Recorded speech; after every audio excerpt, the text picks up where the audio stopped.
اعوذ باللہ من الشیطان الرجیم بسم اللہ الرحمن الرحیم۔ السلام علیکم اسٹوڈنٹس، 6th کلاس۔ امید ہے کہ آپ سب لوگ خیریت سے ہوں گے۔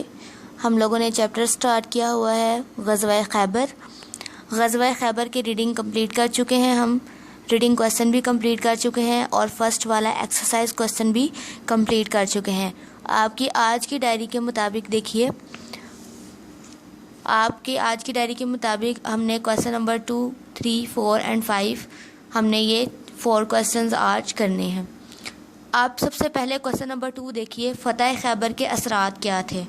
فتح خیبر کے اثرات کیا تھے؟ سب سے پہلے آپ نے یہ اثرات بتانے ہیں۔ اس کے پیج کو ٹرن کیجئے، پیج نمبر 39 اوپن کیجئے۔ پیج نمبر 39 پہ فتح خیبر کے اثرات لکھا ہوا ہے۔ یہ آپ کا لانگ کویسچن نمبر 2 ہے، یہاں سے یہاں تک، ٹھیک ہے۔ یہ آپ نے سارے ہی پوائنٹس یاد کرنے ہیں، ٹھیک ہے، اسکپ نہیں کرنا ہے۔ اس کے اندر سے آپ لوگ کوشش کریں کہ اس میں کوئی اسکپ نہ ہو آپ کا پوائنٹ۔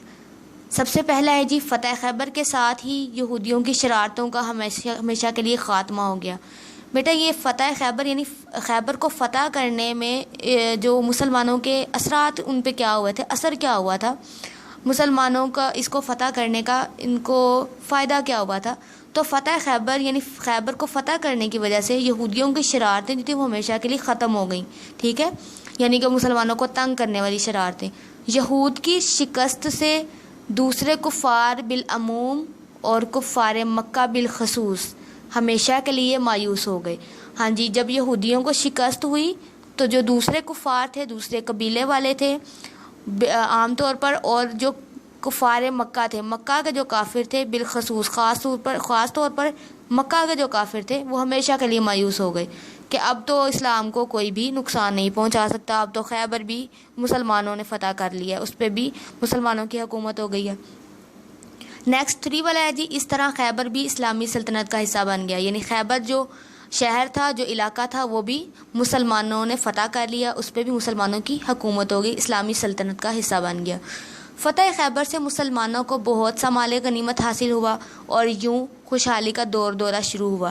ہاں جی، جب جنگ جو ہے وہ ختم ہو گئی تھی تو بہت سا مال غنیمت ملا مسلمانوں کو، یعنی جنگ کے دوران جو مال غنیمت مسلمانوں کے ہاتھ لگتا ہے، پیسہ وغیرہ، ہتھیار، یہ سارا کچھ جو ہے مال غنیمت ہوتا ہے، تو اس طرح سے مسلمانوں کی خوشحالی کا دور شروع ہو گیا۔ اگلا ہے جی، فتح خیبر میں فتح مکہ کا پیش خیمہ ثابت ہوئی۔ فتح خیبر ہی فتح مکہ کا پیش خیمہ ثابت ہوئی، یعنی فتح خیبر یعنی کہ جب خیبر فتح ہوا تھا تو اسی کی وجہ سے فتح مکہ جو ہے وہ بھی فتح ہو گیا تھا، ٹھیک ہے، اور اس سے اگلے برس مسلمانوں نے مکہ مکرمہ فتح کر لیا، یعنی اگلے ہی سال مسلمانوں نے مکہ کو بھی فتح کر لیا، ٹھیک ہے، خیبر کے بعد مکہ بھی فتح ہو گیا۔ اس کے بعد جی، خیبر کی فتح سے شام کی طرف سے کسی ناگہانی حملہ کا خطرہ باقی نہیں رہا، یعنی کہ خیبر جب فتح ہو گیا تو پھر شام کے جو لوگ تھے ان کی طرف سے بھی مسلمانوں کو کسی قسم کے حملے کا خطرہ اب باقی نہیں رہا تھا۔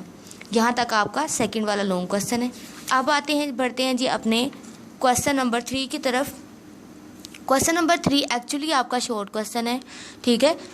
خیبر میں یہود کتنی تعداد میں جمع تھے؟ اس کا آنسر ہے، آپ نے لکھنا ہے خیبر میں یہود، ٹھیک ہے، کتنی تعداد میں جمع تھے، اس کا آپ نے آنسر لکھنا ہے عرب بھر کے یہود آ کر خیبر میں جمع ہو گئے تھے۔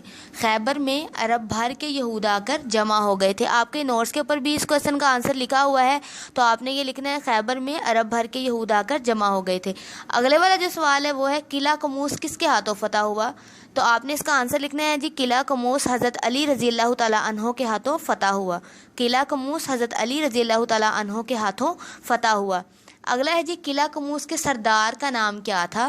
قلعہ قموس کے سردار کا نام کیا تھا؟ تو آپ نے اس کا آنسر لکھنا ہے قلعہ قموس کے سردار کا نام مرجب تھا، ٹھیک ہے۔ یہاں تک آپ نے یہ 3 کویسچن شارٹ ہیں، 1 لانگ ہے، تو آپ نے آج کی ڈائری کے مطابق ان کو اچھے سے کمپلیٹ کر لینا ہے، یاد کرنا ہے، ان کو لکھنا ہے، ٹھیک ہے۔ آپ لوگوں کے نوٹس کے اوپر بھی یہ کویسچن مینشن ہے، ٹھیک ہے۔ اچھی طرح سے آپ نے ان کو تیار کرنا ہے، لکھنا بھی ہے۔ لکھنے کی وجہ یہ ہے کہ آپ لوگوں کی رائٹنگ جو ہے وہ صحیح ہو جاتی ہے اور ساتھ ساتھ آپ کا کام بھی کمپلیٹ ہوتا جاتا ہے، ٹھیک ہے۔